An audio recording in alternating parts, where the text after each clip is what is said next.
So I literally just got up about an hour ago. I stayed in bed. I went to bed at like 3 o'clock, after 3, because I was in bed somewhat early, but I couldn't sleep because my lower body was twitching.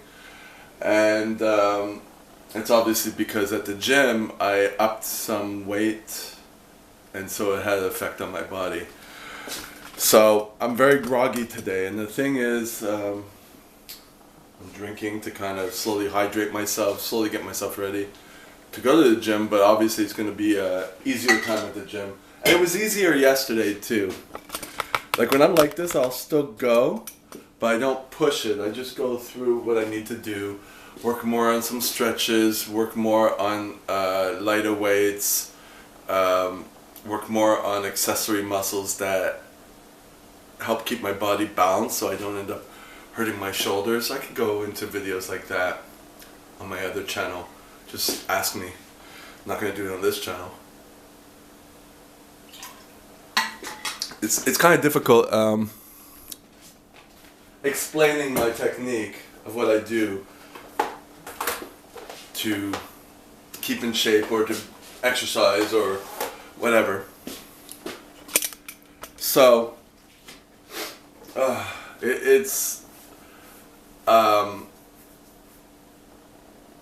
if you don't know, my mood goes up and down throughout the day. So my mood is so-so, and it's triggered by being tired, being hungry, and a lot of external things.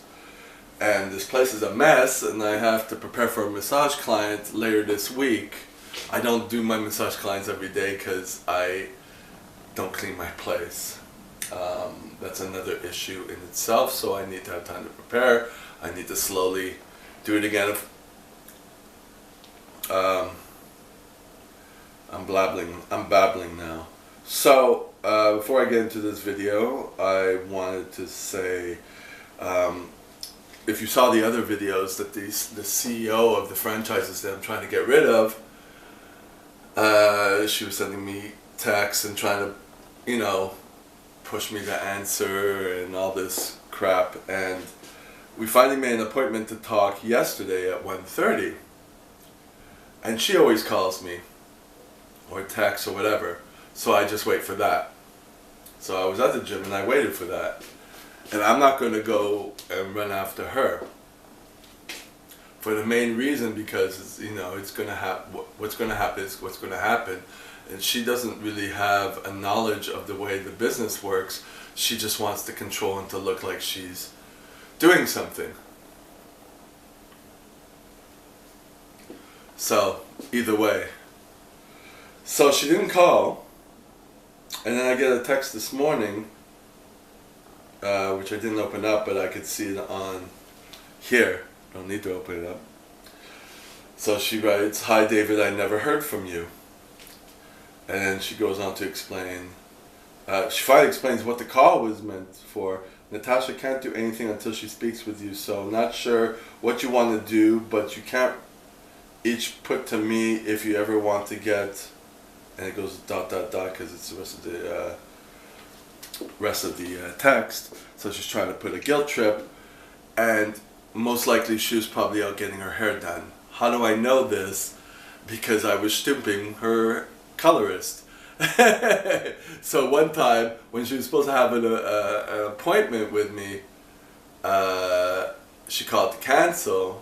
Her tire got punctured on the road, and then 30 minutes later I get a text from the colorist. "Oh, Chantal is here. I was thinking about you," because he knew I had bought those businesses.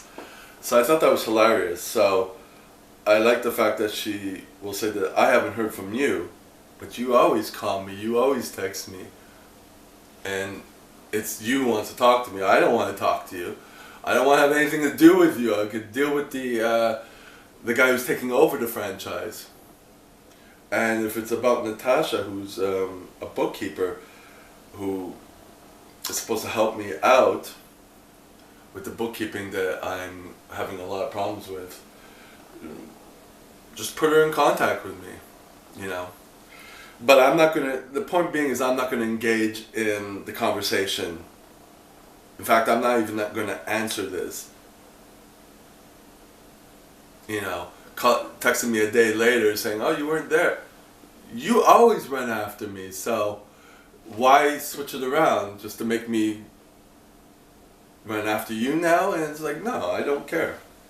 So, but I will admit it takes a while to, you know, process it and see how I'm going to deal with this, right? It's always that.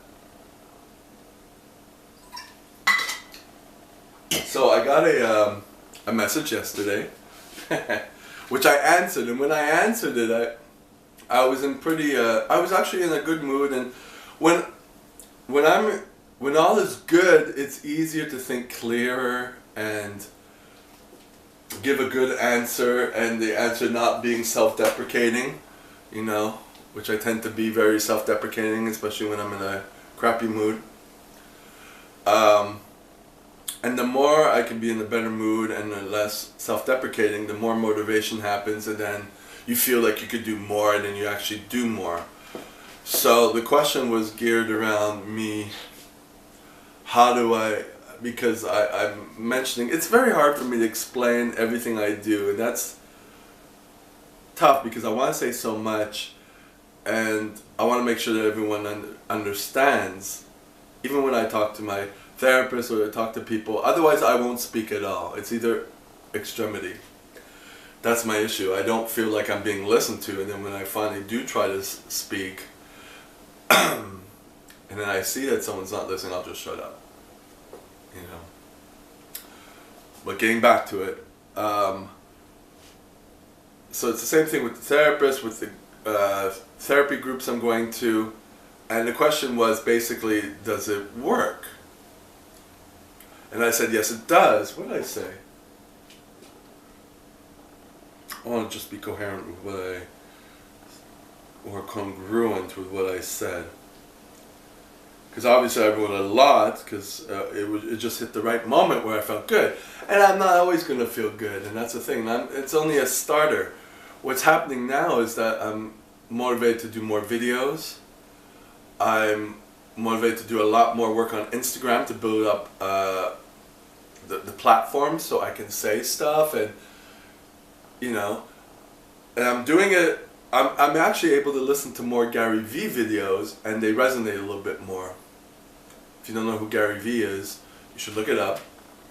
So it all kind of goes together. When you feel good, everything kind of makes better sense, and you're able to do what you want to do. I mean, I know what I want to do, and I know in theory how to do it, and I've known that for decades. The question is to do it on the day-to-day, and that's the thing. That's the mental problem that I've always had. So the question was,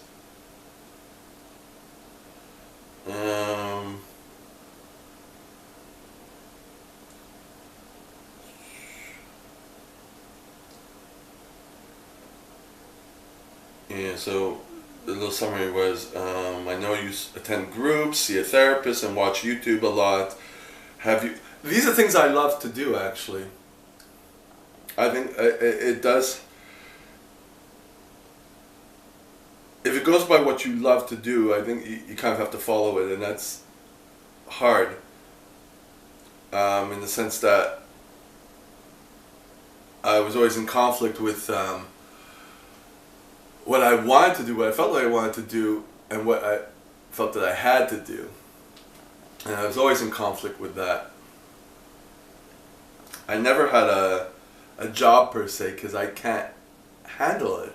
I can't handle the relationship with people. I can't handle people telling me what to do.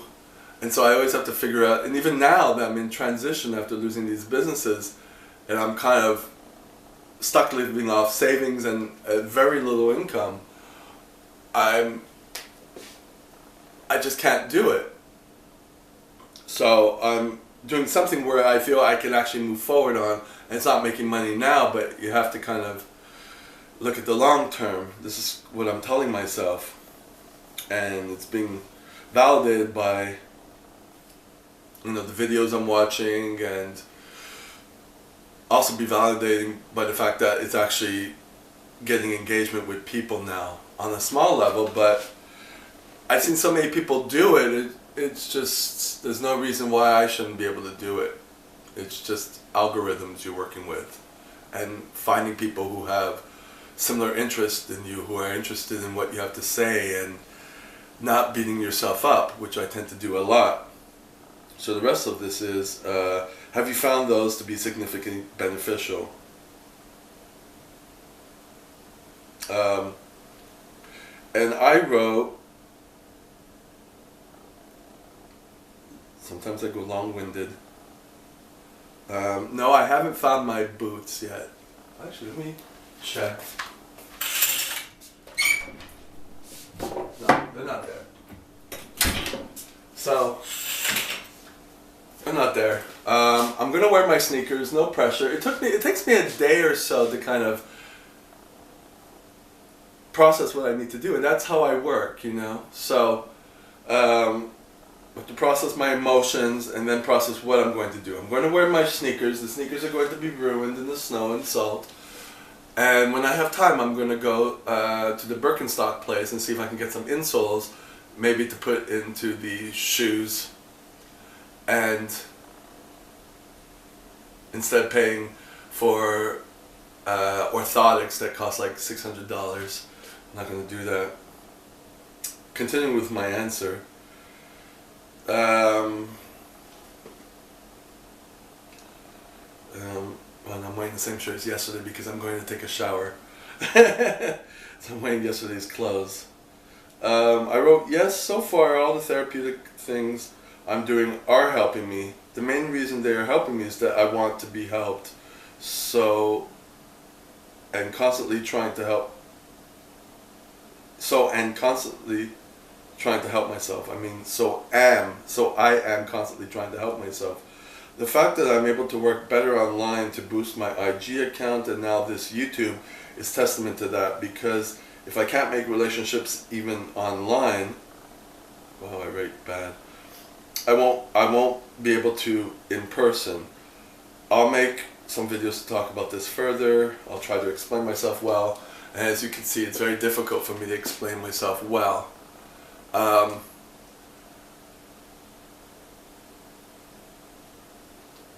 You have to know about yourself, and that's kind of the thing. I have to know about myself.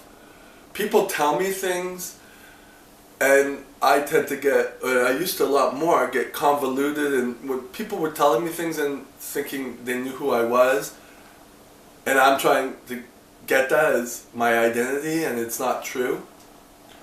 So nowadays, I listen to people, but then I kind of see if it goes with who I am. You know what I mean? I'm very active into, you have to be active in yourself. There's no one who can help you. You go to a doctor cannot help you. A doctor, like a general practitioner, you go to a doctor and you just say, I'm here, tell me what's wrong, do everything, whatever. And they're not going to do that. You have to kind of go and say, I'm thinking I'm having this happening, can you do this blood test? You guide your doctor.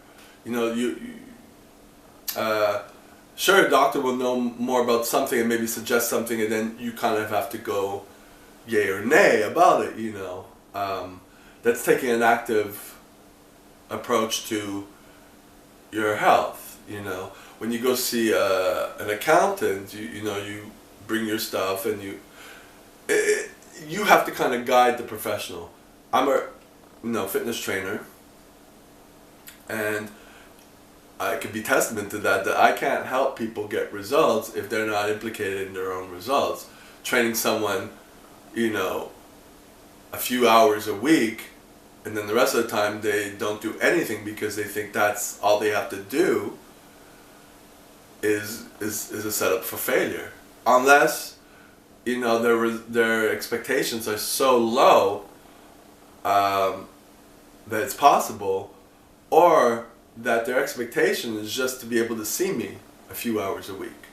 If that's their expectation, then it's easy to do. If their expectation is to make big changes to their body, and mainly to their body, because health-wise, it's you know, it's a less of an investment physically than it is to actually make physical changes, you know, if that makes sense. So that's it. It has to be an engagement with the person, a negotiation, and the person has to want to make the changes. And the coach, the trainer, has to be there to say, okay, that's probably a little bit too much, let's scale it down so that you don't I have the knowledge, the client has to have the motivation. So when I'm going to these meetings and all that, I have some knowledge, but I have the knowledge of the psychologist, which, by the way, it's been 2 weeks that we've been missing appointments. I was off to see him yesterday, and I don't answer the phone since November, because I get so many phone calls, and it triggers me. It's from the businesses, right? All the shit happening with the businesses. So I just don't, people, bill collectors and all that crap, and I don't answer it. I'll just answer some text. I'll scan text, and I don't care what it is. It could be the government, it could be whatever, and I just don't do it. It's just too much.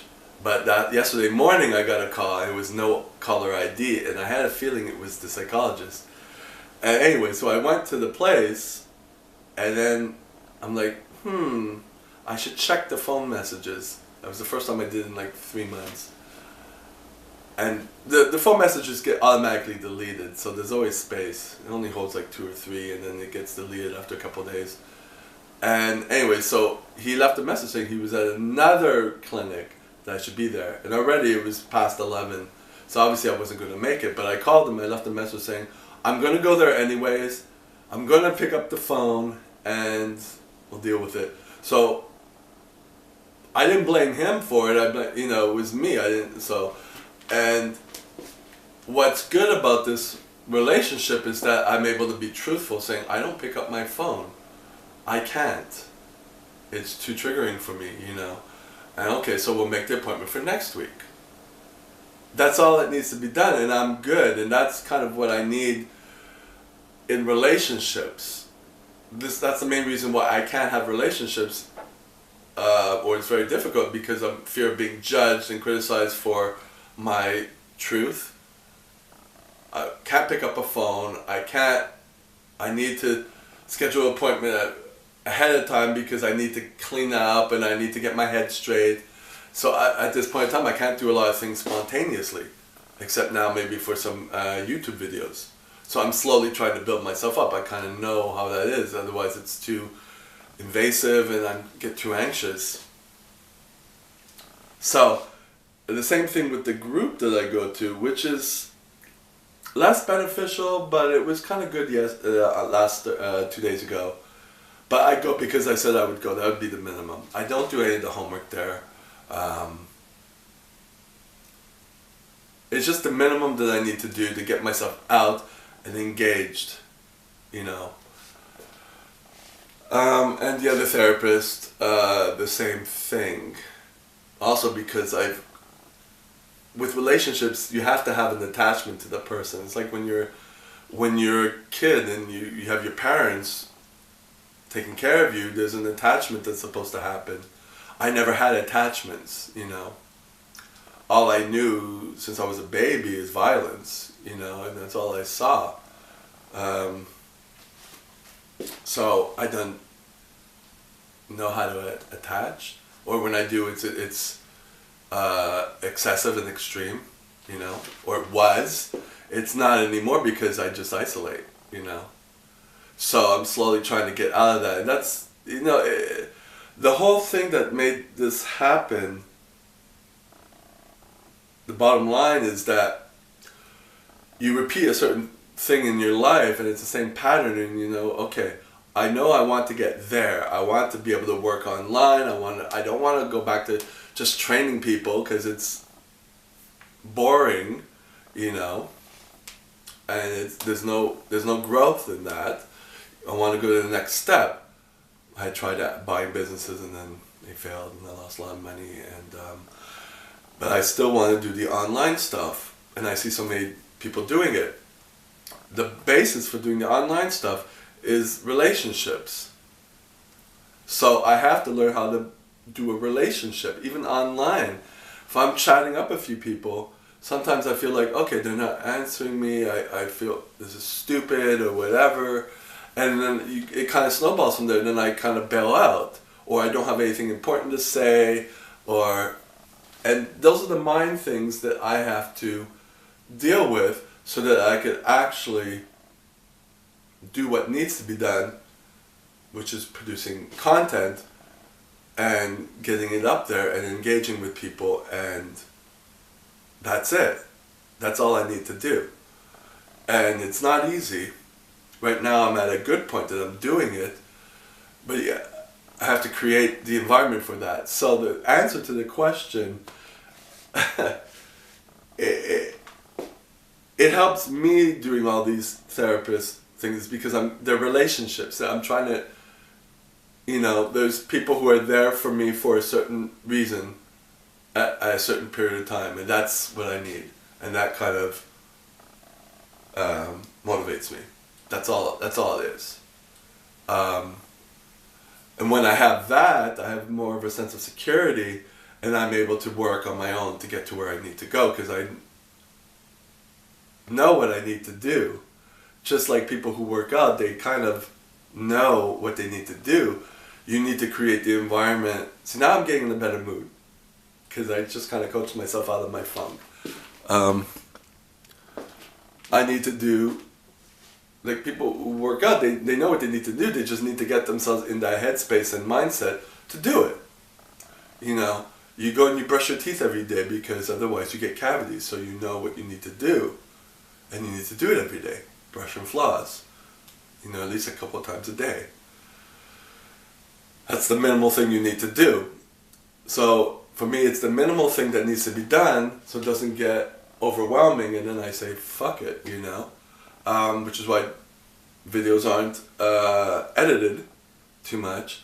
Now I gotta get back to my blog. I got so many things I need to do, and that's where I get overwhelmed and then I do nothing. So I gotta stick with what I like to do at this point in time to be able to do it more often. And the thing with the internet, there's many ways to grow on it. So that's kind of optimistic for me. I don't have to follow someone's recipe. I could just do what I want to do and grow from there. And then when that happens, I piece by piece start to learn more, you know, because I'm interested in it, you know. How do I get to this step? How do I get that? Like, for example, and this is a frustrating thing, but it's not bad the past couple of days. I have a Facebook. It's my personal Facebook, but I was always using it for business, but Facebook blocks you and they think you're being too spammy when you're doing this, and it's very limiting. But you know, if I take a video on my fitness channel, which doesn't grow as organically because it's so competitive, I made a video and I actually edited it. It was a couple of months ago, and it hasn't really grown. So I've heard people say that, you know, go into fitness groups, Facebook groups, and post it and all that. But then there's the limitation that they block you and they say you're being spammy and they whatever, and then I get frustrated and I don't do it. I decided to try it again. Through my phone I was able to find more groups, and I was able to post it on a lot. I just do a bit at a time so Facebook doesn't block me, and I got some growth on my video because of that. It's not a lot of growth, but like 20, 25 people watching the video is 25 more than it was before. So that's kind of like the work you have to do. You post a video, then you have to kind of find a place to drive people to do it. It's a lot of legwork, and you got to do that. Whereas on this channel, I don't promote it anywhere. I just put it here, and people find it. So, and I'm not going to entangle this with my fitness channel. This will be, like I said, this is supposed to be a separate entity. Eventually, they might merge because there's a lot of talk about mental health in the fitness community and stuff. So, I mean, the mental health aspect of the internet is booming, and it's growing more and more. But for now, it's a separate entity, and all I need to do is produce content for it. So, and that stuff fascinates me, and when I see that I'm able to do a small change, and I'm able to do it, a small thing as opposed to a big production like PewDiePie, which I can't do, or Casey Neistat I can't do, you know, at this point in time, nor do I want to. It makes it a lot better, and it makes me feel good about myself, and I feel like I'm succeeding on an incremental basis, and that motivates me to go to keep doing it. Now the point is to not go to the extreme and try to do 100 things. That's where my mind will go, so I have to kind of tone back, and that's always been the difficulty. So patience is important. Yeah, so that's kind of my answer. I don't know if I answered it to the way that it's understandable. It's understandable to me. It's the bottom line is just that I'm doing things to get me to the right state that I can do what I need to do. You know? If you want to dye your hair because it makes you feel good, and you want to, and it makes you motivated to do stuff that you want to do, then you do it. Or even plastic surgery. You know, some people do plastic surgery because it makes them feel good, so that, to the not extreme, it's the same thing with the therapy. I have these out, you know, these resources that I'm taking advantage of, and it motivates me to be able to do what I want to do. That's how it helps me. And that's important. You know, it makes me want to learn about how I am. It makes me want to improve how I am and mold myself into a version of me that will be able to do the necessary steps to get to where I want to go. Is a big presence online, so that I can coach people, talk about mental health, travel and give fitness conferences or any type of conferences. It could evolve into something, but to be able to parlay this presence into something that is fun for me to do and is about just my perspective of it, you know, and believing that people will actually want to listen to me. So that was it. I'm going to go take my shower. Is this still on? Okay. I'm going to plug this into the computer. I might start doing it with the phone, but the phone doesn't have as much of a capacity. I think with the phone, I'm toying with the fact of doing more videos on my fitness channel. Kind of making it as easy as possible to produce, you know, and just keep producing content that makes it less complicated, so I could do more and then get the algorithms going. Maybe with the video, and then do more videos to the YouTube, and I don't know, but calm down. One thing at a time. So yeah, but for this channel, this is the format. Just plug in the camera